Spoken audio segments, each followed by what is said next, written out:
Dernier intermède. Bill est venu il y a une vingtaine de minutes et m'a apporté ce carnet. Carole l'a trouvé sur l'une des tables de la bibliothèque et le lui a donné lorsqu'il l'a demandé. J'aurais cru que Radmacher aurait voulu le prendre, mais apparemment il préfère ne rien savoir. Le bégaiement de Bill disparaît de nouveau, mais le pauvre vieux a pris 4 ans en 4 jours.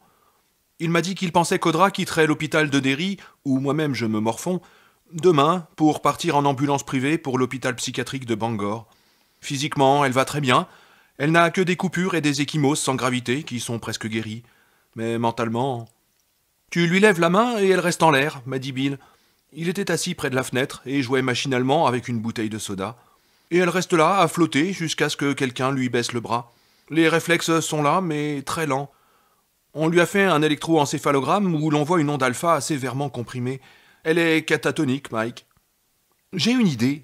Elle n'est peut-être pas très bonne, et tu n'as qu'à le dire si elle ne te plaît pas. Oui, quoi? J'ai encore une semaine à tirer ici. Au lieu d'envoyer Audra à Bangor, pourquoi n'iriez-vous pas tous les deux chez moi? Tu passes la semaine avec elle, Bill, et tu lui parles, même si elle ne te répond pas. Mais est-elle incontinente? Oui, m'a répondu Bill, consterné. Et pourrais-tu la changer? Il a souri, d'un sourire tellement douloureux que j'ai dû détourner les yeux un instant. Le même sourire que mon père lorsqu'il me racontait l'histoire de Butch Bowers et des poulets. Oui, je crois que je pourrais faire cela. Alors, je ne vais pas te dire de ne pas t'en faire pour ça, alors que tu n'es manifestement pas préparé à le faire, mais n'oublie pas les conclusions auxquelles tu en es toi-même arrivé, que tout ce qui s'est passé, ou presque, avait été prévu d'avance. Audra avait peut-être un rôle à jouer dans ce scénario. Ouais, j'aurais dû la fermer et ne pas dire où j'allais. Il vaut mieux parfois ne rien dire, et c'est ce que je fis. Très bien, finit-il par répondre. Si ton offre est vraiment sérieuse, ben oui, elle l'est. Ils ont les clés à la réception en bas. Il doit bien rester quelques steaks surgelés dans le congélateur. Qui sait si cela n'était pas aussi prévu? Ben, tu sais, elle mange surtout des aliments mous et elle prend des liquides.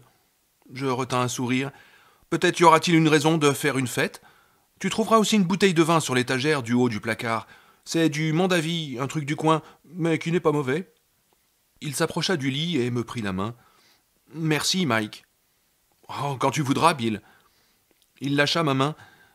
Richie a pris un avion pour la Californie ce matin. J'acquiesçai. Pensez-vous rester en relation? Me demanda-t-il. Peut-être, au moins pendant un certain temps, mais il me regarda calmement. Je pense que le phénomène va recommencer. L'oubli, tu veux dire? Oui. En fait, je crois même qu'il a déjà commencé. Rien que des détails jusqu'ici, des petites choses, mais je suis convaincu qu'il va s'amplifier. Bah, c'est peut-être mieux ainsi, non? Oui, peut-être. Il regarda par la fenêtre, tripotant toujours sa bouteille de soda. Il pensait certainement à sa femme, avec ses grands yeux, son silence, sa beauté. Catatonique.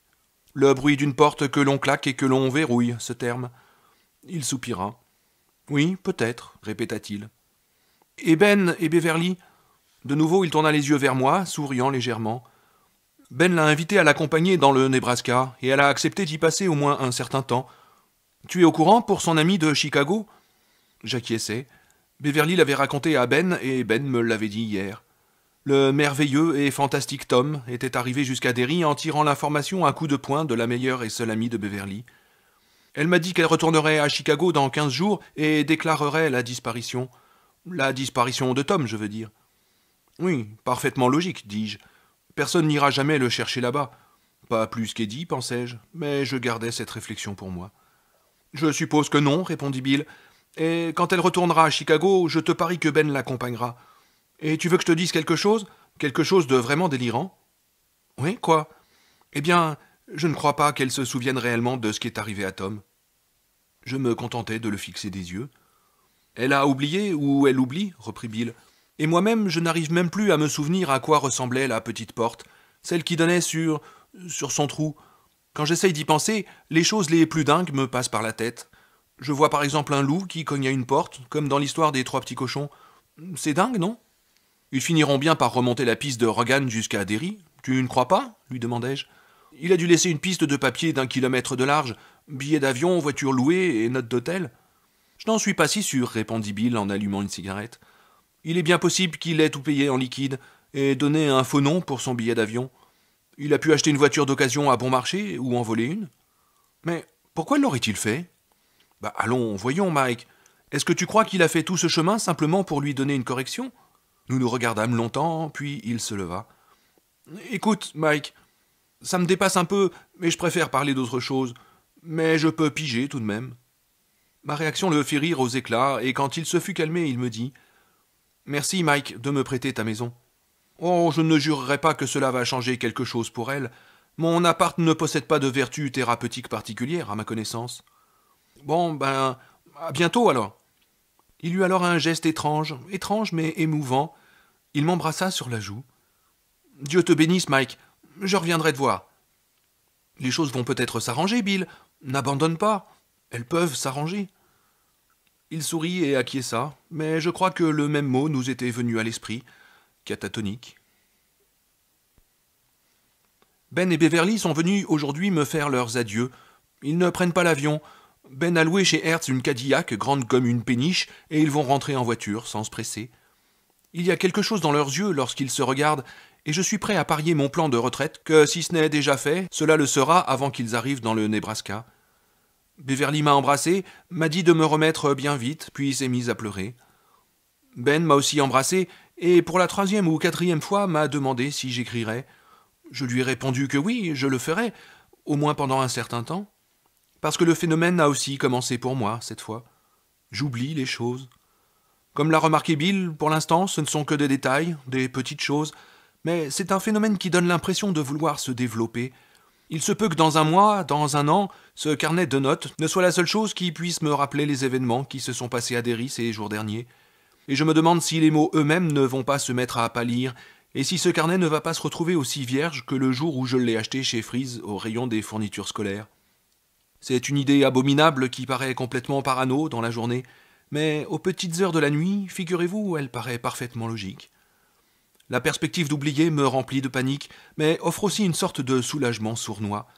Plus que tout, c'est elle qui me pousse à croire qu'ils ont réellement réussi à tuer ça, qu'il n'y a plus besoin d'un veilleur dans l'attente du déclenchement d'un nouveau cycle. Triste panique, insidieux soulagement. C'est le soulagement que je vais choisir, je crois, insidieux ou pas. Bill m'a appelé pour me dire qu'il avait emménagé à la maison avec Audra. Aucun changement notable. Je ne t'oublierai jamais. Telles ont été les paroles de Beverly juste avant son départ. Il me semble avoir lu une vérité différente dans son regard. Information intéressante aujourd'hui dans le Derry News. À la une, Henley abandonne son projet d'extension de l'auditorium, disait la manchette. Tim Henley est un promoteur multimillionnaire qui a débarqué à Derry dans les années 60 comme une vraie tornade. C'est lui qui, en compagnie de Zittner, a monté la société responsable de la construction du nouveau centre commercial, lequel, à en croire un autre article du journal, est considéré comme complètement perdu. Tim Henley était bien décidé à participer à la croissance de Derry. Il était certes motivé par les profits à faire, mais il n'y avait pas que cela. Il avait vraiment envie de voir la ville s'épanouir. L'abandon du projet de l'auditorium suggère plusieurs choses, à mon avis. Que Henley n'a plus le béguin pour Derry est la plus évidente. J'ai également l'impression qu'il est en train d'y perdre sa chemise du fait de la destruction du centre commercial. Mais l'article laisse aussi entendre que Henley n'est pas seul dans cette affaire, que d'autres investisseurs déjà implantés à Derry ou désirant s'y implanter commencent à se poser des questions sur l'avenir de la ville. Al Zittner, lui, n'a pas besoin de s'inquiéter, évidemment. Dieu l'a rappelé à lui lorsque le centre-ville s'est effondré. Parmi les autres, ceux qui pensaient comme Henley se trouvent confrontés à un problème plutôt épineux. Comment reconstruire une zone urbaine qui se trouve à 50% sous l'eau ?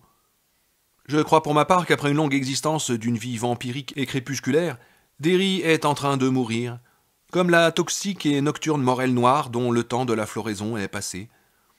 J'ai appelé Bill Denbrough cet après-midi, aucun changement chez Audra. Il y a 1 heure, j'ai donné un autre coup de téléphone, à Richie Tosier cette fois, en Californie. Je suis tombé sur son répondeur automatique, avec en fond sonore la musique de Creedence Clearwater Revival. Ces foutues machines me perturbent toujours. J'ai commencé par laisser mon nom et mon numéro, puis j'ai ajouté après une hésitation que j'espérais qu'il pouvait de nouveau porter ses verres de contact. J'étais sur le point de raccrocher lorsque Richie lui-même a pris le téléphone et m'a dit « Mickey, comment vas-tu » Son ton était cordial, chaleureux, mais cependant teinté d'une note de stupéfaction. Il s'exprimait tout à fait comme quelqu'un de complètement pris au dépourvu. « Salut Richie, je m'en sors très bien. » Bien. Et est-ce que t'as encore très mal? Non, pas trop. Ça diminue bien. Ce qui est pire, ce sont les démangeaisons. Je serai bougrement content quand ils se décideront à me débander les côtes. Dis donc, j'ai bien aimé la musique de Creedence. Il éclata de rire. Ce n'est pas Creedence, merde, mais Rock'n'Roll Girls, du nouvel album de Fogerty. Centerfield, je crois. Mais tu n'as jamais rien entendu de celui-là? Oh, il faut absolument que tu te le procures, il est super. C'est juste comme... Il hésita un peu. Juste comme au bon vieux temps. Je me le paierai, répondis-je, ce que je ferai probablement. J'ai toujours aimé Fogerty. Je crois que mon morceau favori de Creedence a toujours été Green River. Les dernières paroles du morceau parlent de rentrer à la maison. Et Bill, comment ça va me demanda-t-il. Il me garde la maison avec Audra pendant que je suis coincé à l'hosto. Ah, bien, très bien. Il se tut un moment. Veux-tu que je te raconte quelque chose de foutrement bizarre, mon vieux Mickey? Bien sûr, répondis-je, ayant déjà mon idée sur ce qu'il allait me dire. Eh bien, figure-toi que j'étais assis dans mon burlingue à écouter les dernières nouveautés prometteuses, à classer des pubs ou à lire des mémos. Ce sont 2 montagnes en retard qui m'attendent ici, et j'en ai bien pour un mois à 25 heures par jour. C'est pour cela que j'avais branché le répondeur, en gardant le son pour intercepter les appels intéressants et laisser les emmerdeurs s'égosiller sur l'enregistrement. Et si je t'ai si longtemps laissé parler, c'est que sur le coup, tu ne savais absolument pas qui j'étais, hein lui dis-je. Seigneur Jésus, oui, c'est exactement cela. Mais comment t'en es-tu douté? Parce que de nouveau nous oublions, lui répondis-je. Tous, cette fois. Tu en es sûr, Mickey? Eh oui. Dis-moi, quel est le nom de famille de Stan? Il y eut un silence à l'autre bout du fil, un long silence.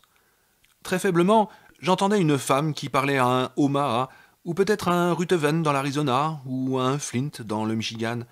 Je l'entendais, une voix aussi menue que celle d'un voyageur de l'espace quittant le système solaire dans la tête d'une fusée qui a brûlé tout son carburant, remerciant quelqu'un pour des gâteaux secs. Puis Richie d'un ton incertain. Il me semble que c'était Underwood, non? Mais ce n'est pas un nom juif, ça. Non, c'était Uris. Uris, s'exclama Richie, paraissant à la fois soulagé et secoué. Seigneur, j'ai horreur d'avoir quelque chose sur le bout de la langue et de ne pas pouvoir le sortir. Il suffit que quelqu'un se ramène avec un trivial poursuite pour que je lève l'ancre en inventant n'importe quoi. Mais toi, tu n'oublies pas, hein, Mickey, comme avant. Non, c'est faux. J'ai regardé dans mon carnet d'adresses. Nouveau long silence, puis... Tu l'avais oublié, toi aussi? Ouais. Sans déconner? Sans déconner. Alors ce coup-ci, c'est vraiment terminé, ajouta-t-il, avec une note de soulagement à laquelle on ne pouvait pas se tromper. Oui, c'est ce que je me dis. De nouveau un silence, aussi long que la distance qui nous séparait, tous ces kilomètres entre le Maine et la Californie. Je crois que nous pensions tous les deux à la même chose. C'était terminé, oui, et dans 6 semaines ou 6 mois, nous aurions tout oublié. C'est terminé, et il nous en a coûté notre amitié et la vie de Stan et d'Eddie. Je les ai déjà presque oubliés, vous vous rendez compte? Aussi abominable que cela puisse paraître, j'ai presque oublié Stan et Eddie. Était-ce d'asthme que souffrait Eddie ou de migraine chronique? Impossible d'en être sûr, même s'il me semble que c'était de migraine. Je demanderai à Bill, il s'en souviendra, lui. Eh bien, salut Bill et sa jolie femme pour moi, reprit Richie avec un ton joyeux qui sentait le réchauffer. Je n'y manquerai pas, Richie, dis-je, fermant les yeux et me massant le front. Il se rappelait que la femme de Bill était à Derry, mais ni son nom, ni surtout ce qui lui était arrivé. Et si jamais tu passes par Los Angeles, t'as mon numéro, on ira se payer un bon petit resto. Oui, d'accord. Je sentais les larmes me brûler les yeux. Et si tu repasses par ici, c'est pareil pour toi. Et Mickey? Oui, toujours présent.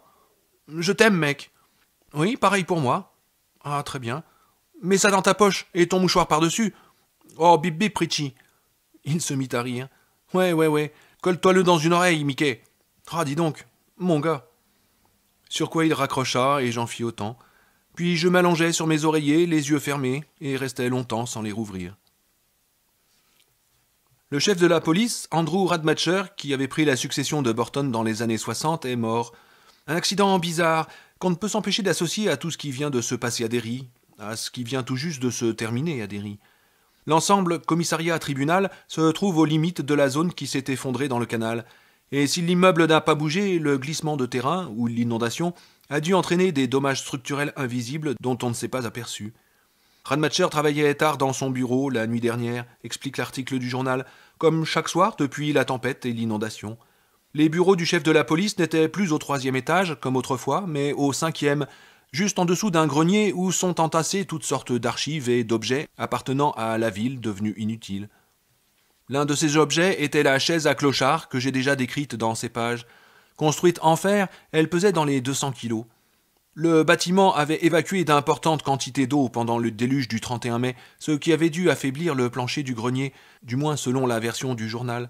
Toujours est-il que la chaise à clochard a traversé ce plancher pour venir s'abattre directement sur Radmacher, assis à son bureau, en train de lire des comptes rendus d'accident.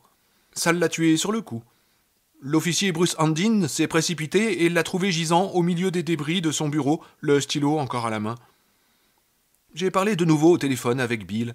Audra commence à prendre un peu de nourriture solide, mais à part cela, aucun changement dans son état.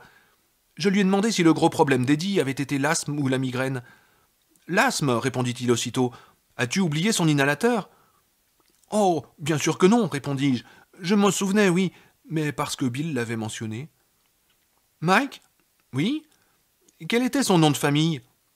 Je regardais mon carnet d'adresses posé sur la table de nuit, mais ne le pris pas. Je ne me le rappelle absolument pas, Bill. C'était pas quelque chose comme Kerkorian, dit-il, avec une note d'angoisse dans la voix, mais ce n'était pas du tout ça.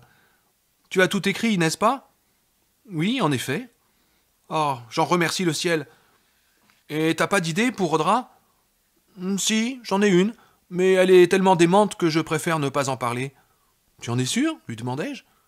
Oui, tout à fait. Bon, très bien. Ouais, ça fiche la frousse. Tu trouves pas, Mike, de tout oublier de cette manière? Oui, répondis-je, on ne peut plus sincère. La société Raytheon, qui devait donner à Derry le premier coup de pioche de sa nouvelle usine en juillet, a décidé à la dernière minute de s'implanter plutôt à Waterville. L'éditorial de la première page du Derry News exprime la plus grande consternation, et si je sais lire entre les lignes, un certain effroi. Je pense savoir quelle est l'idée de Bill. Il devra agir rapidement avant que ce qui reste de magie à Derry n'ait disparu, si ce n'est pas déjà fait. J'ai bien l'impression que la folle hypothèse que j'ai avancée un peu plus haut n'est pas si parano que cela. Dans mon carnet d'adresses, les noms et les adresses des autres commencent à s'estomper. La couleur, la qualité de l'encre se combinent pour donner l'impression que ces renseignements ont été écrits un demi-siècle avant ceux qui figurent à côté. Ce phénomène s'est produit au cours des 4 ou 5 derniers jours. J'ai la conviction que nom et adresse auront totalement disparu d'ici le mois de septembre. Je suppose que je pourrai les préserver en les recopiant régulièrement, car je suis aussi convaincu que mes doubles s'estomperaient à leur tour. Mais cet exercice deviendrait bientôt aussi futile que de recopier 500 fois, je ne lancerai plus de boulettes en papier mâché en classe. Je me retrouverais en train d'écrire des noms qui ne signifieraient rien pour moi, pour une raison qui m'échapperait complètement. Laissons les choses se faire, mais agis vite, Bill, agis vite. Réveillé au milieu de la nuit, à la suite d'un terrible cauchemar, impossible de m'en souvenir, panique et respiration coupée, j'ai tendu la main vers le bouton d'appel, incapable de m'en servir. Épouvantable hallucination. C'est Marc Lamonica qui répond à mon appel et arrive avec son aiguille, ou Henry Bowers avec son cran d'arrêt. J'ai attrapé mon carnet d'adresses et appelé Ben Hanscom dans le Nebraska. L'adresse et le numéro ont encore pâli, même s'ils restent toujours lisibles. Pas moyen, Bastien. Suis tombé sur un enregistrement du service du téléphone qui m'a annoncé que la ligne avait été supprimée. Ben était-il gros ou avait-il un truc du genre pied beau? Je suis resté éveillé jusqu'à l'aube. On vient de me dire que je pourrais retourner chez moi demain. J'ai aussitôt appelé Bill pour le lui dire. Je suppose que je voulais aussi l'avertir qu'il avait de moins en moins de temps. Bill est le seul dont je me souvienne bien, et je suis convaincu que je suis le seul dont il se souvienne également bien. Sans doute parce que nous nous trouvons tous deux à Derry. Très bien, m'a-t-il répondu, et dès demain tu ne nous auras plus sur le dos. Tu as toujours ton idée? Lui demandai-je. Oui, et je crois bien que le moment est venu d'essayer. Sois prudent alors. Il a ri et m'a répondu quelque chose que je comprends sans le comprendre. On ne peut pas être prudent sur un skate, mec. Comment saurais-je si l'expérience s'est bien passée? Lui demandai-je. Oh, tu le sauras. Sur ces mots, il raccrocha. Je suis de tout cœur avec tous les autres, et je pense que même si nous nous oublions mutuellement, nous nous rappellerons les uns des autres dans nos rêves. J'en ai pratiquement terminé avec ce journal maintenant, et je me dis que c'est ce que restera ce document, un simple journal. Que l'histoire des vieux scandales et des bizarreries de Derry n'a pas d'autre place que là, dans ces pages. Voilà qui me convient parfaitement. Je crois que lorsque je sortirai d'ici, demain, il pourrait être temps, en fin de compte, de me mettre à réfléchir à une nouvelle existence, quoique je ne vois pas très bien ce qu'elle pourrait être. Je vous ai aimé, les gars, vous savez. Je vous ai tellement aimé. Épilogue. Midi, un jour de la belle saison. Nu, Bill Denbrough regardait le reflet de son corps mince dans le miroir de la chambre de Mike Hanlon. Son crâne chauve luisait dans la lumière qui tombait de la fenêtre et projetait son ombre allongée sur le sol et le mur. Il n'avait pas de poils sur la poitrine, et sur ses cuisses et ses jambes maigres, des muscles noueux saillaient. Cependant, pensa-t-il, c'est bien à un corps d'adulte que nous avons affaire ici, c'est indiscutable. Il y a un début de bedaine dû à un abus de bons steaks, de bonnes bouteilles de bière, à un excès de repas avec trop de frites et pas assez de salade. T'as aussi les fesses tombantes, Bill, mon vieux. T'es encore capable de jouer un service gagnant, si tu n'as pas trop la gueule de bois et si tu as les yeux en face des trous, mais tu n'es plus capable de galoper après la balle, comme lorsque tu avais 17 ans. Tu t'agrémentes de poignées d'amour et tes couilles commencent à avoir cet aspect pendouillant de l'âge mûr, sans parler des rides sur ton visage, inexistantes lorsque tu avais 17 ans. Fichtre, elle n'y était même pas sur ta première photo d'auteur en 4e de couverture, celle où tu cherchais tellement à avoir l'air d'un mec au parfum. Au parfum de quoi, tu n'en avais aucune idée. Tu es trop vieux pour faire ce qui te trotte dans la tête, mon petit Billy. On va se tuer tous les deux. Il enfila son caleçon. Si on avait raisonné comme cela, nous n'aurions jamais pu accomplir ce que nous avons accompli, ou quoi que ce soit. Ils ne se souvenaient pas vraiment de ce qu'ils avaient fait, ni pour quelle raison Audra s'était transformée en une ruine catatonique.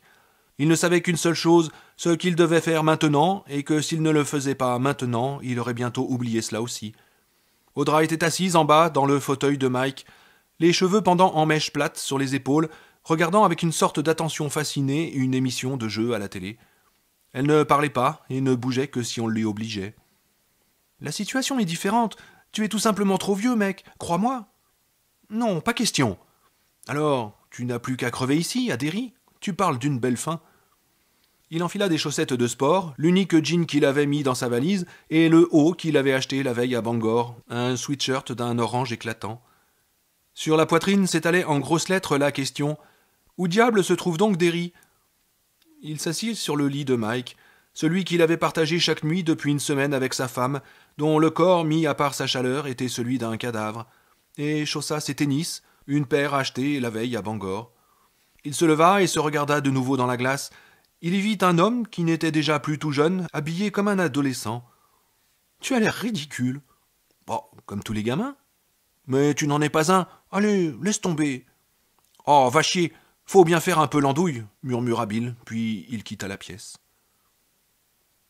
Dans les rêves qui le visiteront au cours des années suivantes, il se verra toujours quittant Derry, seul, au coucher du soleil. La ville est déserte, tout le monde est parti. Le séminaire de théologie et les maisons victoriennes de West Broadway ont l'air de ruminer, sombres et noirs sous un ciel blafard. On dirait un condensé de tous les crépuscules de l'été. Il entend l'écho produit par le bruit de ses pas qui sonnent contre le ciment. Le seul autre son est celui de l'eau qui se précipite avec un bruit creux dans les bouches d'égout. Il poussa Silver à la main jusque dans le passage, l'inclina sur sa béquille et vérifia de nouveau les pneus. Il alla chercher la pompe neuve que Mike avait achetée et les gonfla encore un peu. Une fois la pompe remise en place, il contrôla la fixation des cartes et des épingles à linge. Les roues produisaient toujours cet excitant crépitement de mitraillette qu'il n'avait pas oublié depuis son enfance. C'était fameux. « Mais tu es cinglé ?»« Oh, peut-être, on verra. » Il retourna de nouveau dans le garage, prit la burette d'huile et graissa sa chaîne et le pédalier. Puis il se redressa, regarda Silver et pressa la poire de la trompe. Un léger coup d'essai. Le son était bon. Il hocha la tête et entra dans la maison. Et il voit une fois de plus tous ces endroits intacts tels qu'ils étaient alors. La lourde masse de l'école élémentaire de Derry, le pont des baisers avec les initiales gravées, celle des colliers amoureux se sentant prêts à décrocher la lune par passion et qui ont grandi pour devenir agents d'assurance, marchands d'automobiles, serveuses ou esthéticiennes. Il voit la statue de Paul Bunyan se détacher sur le ciel sanguignolant du coucher de soleil et la barrière blanche de guingois qui court sur Kansas Street le long des friches. Il voit tous ces endroits comme ils étaient alors, comme ils resteront toujours dans quelque partie reculée de son esprit, et son cœur se brise d'amour et d'horreur. Quitter Derry, pense-t-il. Nous quitterons Derry, et s'il s'agissait d'un roman, ce seraient là les dernières pages. Sois prêt à le reposer sur l'étagère et à l'oublier. Le soleil se couche, et il n'y a que le bruit de mes pas et de l'eau dans les égouts. C'est le moment de partir. À l'émission de jeu avait succédé une autre émission de jeu. Audra restait assise passivement, sans quitter l'écran des yeux. « Audra, dit-il en s'approchant et en la prenant par la main, viens avec moi. » Elle ne fit pas le moindre mouvement. Sa main restait dans la sienne, chaude et molle comme de la cire. Bill lui prit l'autre main, posée sur le bras du fauteuil, et la fit se lever. Il l'avait habillée ce matin dans le même style qu'il avait adopté pour lui-même. Elle portait un jean et un corsage bleu. Elle aurait été tout à fait ravissante sans l'expression vacante de ses grands yeux. « Allez, viens !» répéta-t-il. Il la conduisit à travers la pièce, puis dans la cuisine et dehors. Elle n'opposait aucune résistance, mais elle aurait dégringolé les marches du porche de l'arrière de la maison et se serait étalée dans la poussière si Bill ne lui avait pas passé un bras autour de la taille pour la faire descendre. Il la mena jusqu'à l'endroit où Silver se trouvait, appuyé sur sa béquille, dans l'éclatante lumière de midi. Audra resta plantée à côté de la bicyclette, regardant avec sérénité le mur du garage de Mike. « Monte, Audra !» Elle ne bougea pas. Bill s'évertua à lui faire passer une jambe par-dessus le porte-bagages, au-dessus du garde-boue arrière. Elle finit par se retrouver à califourchon dessus, mais si le porte-bagages était bien entre ses jambes, il ne lui touchait même pas les cuisses. Bill lui appuya légèrement sur la tête et elle s'assit. Il enfourcha alors Silver et releva la béquille d'un coup de talon. Il se préparait à attraper les mains d'Audra pour les nouer autour de sa taille, mais celles-ci se glissèrent toutes seules en place, comme deux petites souris hébétées. Il les contempla, le cœur battant plus fort. On aurait dit qu'il cognait autant dans sa gorge que dans sa poitrine. C'était la première fois de la semaine qu'Audra faisait un geste d'elle-même, pour autant qu'il le sût. Sa première action indépendante depuis que c'était arrivé, quelle que fût la chose qui lui était arrivée. « Audra ?» Il n'y eut pas de réponse. Il se tordit le cou pour essayer de la voir, sans y réussir. Il n'y avait que ses mains autour de sa taille, avec sur les ongles les dernières traces d'un vernis, qui avait été posé par une jeune femme pleine de vie et de talent dans une petite ville d'Angleterre. « On va faire une promenade, » reprit Bill, qui commença à faire rouler Silver en direction de Palmer Lane dans un bruit de gravillon écrasé. « Je veux que tu te tiennes bien, Audra. Je crois que je risque d'aller peut-être un peu vite. »« Si j'ai toujours des couilles au cul, pensa-t-il. Il pensa au gamin rencontré un peu plus tôt durant son séjour à Derry, alors que ça continuait encore. « On ne peut pas être prudent sur un skate ?» lui avait-il fait remarquer. « On n'a jamais rien dit d'aussi vrai, môme. »« Audra, tu es prête ?» Pas de réponse. Est-ce que ses mains ne s'étaient pas très légèrement resserrées sur sa taille ? Il prenait certainement ses désirs pour des réalités. Il atteignit l'extrémité de l'allée privée et regarda à droite. Palmer Lane donnait sur Upper Main Street, d'où, en tournant à gauche, il descendrait la colline allant vers le centre-ville. La descente, prendre de la vitesse. Il eut un frisson de peur à cette image et une pensée inquiétante. Les vieux os cassent facilement, Billy, mon gars. Lui vint à l'esprit, mais s'évanouit trop vite pour qu'il pût la saisir. Cependant, elle n'avait pas été qu'inquiétante, non ? Il y avait eu du désir aussi. Ce sentiment qu'il avait éprouvé lorsqu'il avait vu le gamin marchant avec son skate sous le bras. Le désir d'aller vite, de sentir le vent le fouetter sans savoir s'il fonçait sur quelque chose ou fuyait quelque chose. Le désir de bouger, de voler. S'inquiéter, désirer. Toute la différence entre le monde et le manque. La différence entre être un adulte qui évalue les coups et un enfant qui se jette à l'eau, par exemple. Entre les deux, tout un monde. Et pourtant, la différence est loin d'être aussi fondamentale que cela. Des compagnons de lit, en vérité. La manière dont on se sent dans les montagnes russes, quand la petite voiture est tout en haut de la première descente vertigineuse, là où la balade commence vraiment. S'inquiéter, désirer. Ce que l'on veut et ce que l'on a peur d'essayer. Ce que l'on a été et ce que l'on veut devenir. Bill ferma les yeux pendant un instant, sentant le poids mort du tendre corps de sa femme derrière lui, sentant la pente plus très loin devant lui, sentant son propre cœur à l'intérieur de son torse. « Sois courageux, sois honnête, tiens le coup !» Il commença à lancer Silver. « Un peu de rock'n'roll, Audra, d'accord ?» Pas de réponse, mais c'était normal. Il était prêt. « Alors, accroche-toi !» Et il se mit à pédaler plus fort. C'était dur au début. Silver zigzaguait de manière alarmante. le poids d'Audra ne faisant que la déséquilibrer davantage. Elle devait cependant plus ou moins lutter pour conserver l'équilibre, même inconsciemment, sans quoi il se serait déjà retrouvé par terre. Bill, debout sur les pédales, étreignit violemment le guidon. Il avait la tête tournée vers le ciel, les yeux comme deux fentes, les tendons du cou qui saillaient comme des cordes. « On va s'étaler en pleine rue, je sens ça. On va s'ouvrir le crâne tous les deux. »« Mais non, ça n'arrivera pas. Allez, fonce, Bill, fonce, fonce, nom de Dieu !» Debout sur les pédales, il mouline des jambes, sentant le poids de toutes les cigarettes qu'il a fumées au cours des 20 dernières années, dans la pression trop élevée de son sang et dans les coups de pompe frénétiques de son cœur. « Va chier avec ça aussi, se dit-il, et la bouffée de folle allégresse qu'il ressent le fait sourire. Les cartes à jouer qui jusqu'ici tiraient au coup par coup commencèrent à cliqueter plus vite. C'était un jeu neuf et de bonne qualité, et à sa satisfaction, elle claquait bruyamment. Bill sentit les premières caresses de la brise sur sa calvitie, et son sourire s'élargit. « C'est moi qui produis ce vent, pensa-t-il. Je le produis en pompant sur ces foutues pédales. » Au bout de la ruelle de Mike, le panneau « Stop » se rapprochait. Bill commença à freiner, puis, avec un sourire qui ne cessait de s'agrandir et d'exhiber de plus en plus de dents, il appuya de nouveau sur les pédales. Ignorant le ton combinatoire du panneau, Bill Denbrough vira sur la gauche et s'engagea dans Upper Main Street, au-dessus de Bassett Park. Une fois de plus, le poids d'Audra le surprit et c'est de justesse qu'il évita la chute. La bicyclette vacilla, fit un zigzag et se redressa. Le vent était maintenant plus fort et rafraîchissait son front dont il faisait évaporer la transpiration, grondant au passage dans ses oreilles. Bruit grave et enivrant, comme celui de la mer dans un coquillage, et qui cependant n'était comparable à rien sur terre. Bill supposa que ce doux feulement était le son auquel était habitué le garçon au skate. « Mais c'est une musique que tu finiras par oublier, môme, songea-t-il. Les choses ont une manière sournoise de changer. C'est un sale tour qu'elle nous joue, alors sois prêt. » Il pédale plus vite maintenant, et la vitesse lui redonne l'équilibre. Sur sa gauche, les ruines de Paul Bunyan, colosse écroulé. Il pousse son cri. « Yahoo, Silver! En avant !» Les mains d'Audra se serrent autour de sa taille. Il la sent qui bouge derrière lui, mais il n'est pas indispensable de se tourner et d'essayer de la voir pour l'instant. Ni indispensable, ni urgent. Il accélère encore, éclatant de rire, grand type dégingandé au crâne dégarni, le nez sur le guidon de son engin afin de diminuer la résistance au vent. Les gens se retournent pour le regarder filer le long de Bassett Park. Upper Main Street commence maintenant à descendre vers le centre défoncé de la ville, selon un angle plus prononcé, et une voix murmure au fond de lui que s'il ne se met pas à freiner tout de suite, il ne sera bientôt plus en mesure de le faire.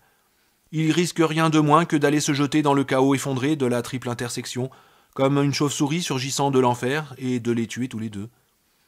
Mais au lieu de freiner, il pèse de plus en plus fort sur les pédales, incitant la bicyclette à aller de plus en plus vite. Il vole maintenant dans la pente de Main Street Hill et ne tarde pas à apercevoir les barrières blancs et orange de police, ainsi que les fumigènes dont la flamme fantomatique marque les limites de l'excavation. Il voit aussi, engoncé dans la rue comme dans les délires d'une imagination de dément, le toit des immeubles qui dépasse à peine du trou. « Yahoo, Silver! En avant !» hurle Bill Denbrough comme un fou. Il fonce vers le bas de la colline, vers ce qui les attend en bas, quoi que ce soit, conscient pour la dernière fois que Derry c'est chez lui, conscient surtout d'être vivant sous un ciel réel et que tout est désir, désir, désir. Il fonce dans la descente sur Silver, il fonce pour être plus fort que le diable.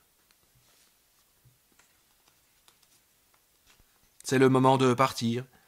Ainsi tu pars et ressens le besoin de regarder en arrière, de jeter un dernier coup d'œil aux lueurs déclinantes du crépuscule, pour voir une ultime fois le sévère découpage de cette architecture de la Nouvelle-Angleterre. Les clochers, le château d'eau, Paul avec sa hache à l'épaule. Mais regarder derrière soi n'est peut-être pas une si bonne idée que cela. C'est ce que disent toutes les histoires. Vois ce qui est arrivé à la femme de Lot. Mieux vaut s'abstenir. Mieux vaut croire qu'ils seront heureux et vivront très longtemps. Après tout, pourquoi pas ? Pourquoi cela ne se passerait-il pas ainsi ?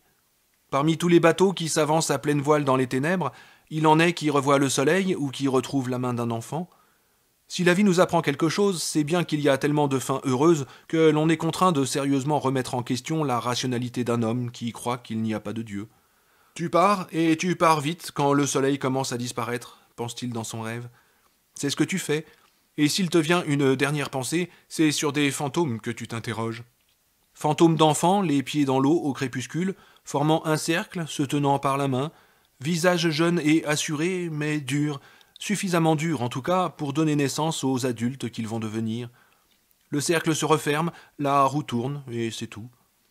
Tu n'as pas besoin de regarder en arrière pour voir ces enfants. Quelque chose en toi les reverra éternellement, vivra avec eux éternellement, aimera avec eux éternellement.